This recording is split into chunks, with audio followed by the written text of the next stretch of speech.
Catherine Bernardo at Alden Richard inilabas na ang tunay na estado ng kanilang relasyon.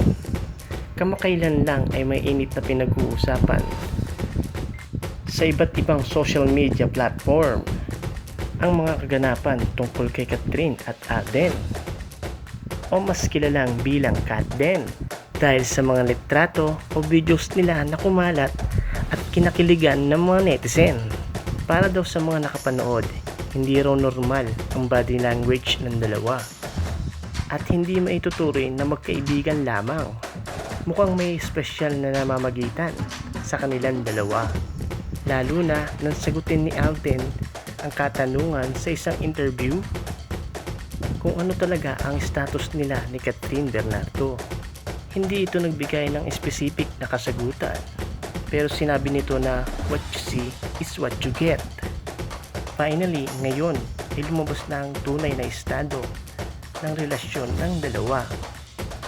Kumpirmado na hindi lang naman magkaibigan ang dalawa, pero hindi rin sila mag-on.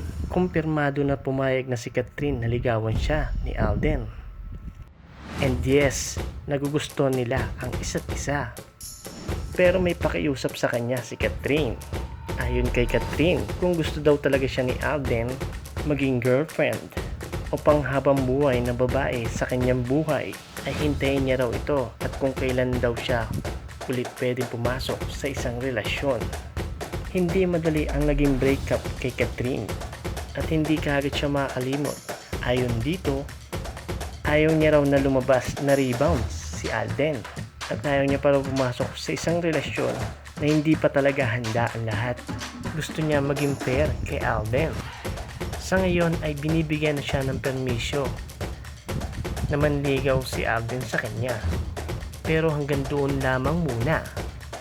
Gusto nila na mas kilalanin pa ang isa't isa at alamin ang pagkakapareho at pagkakaiba nila.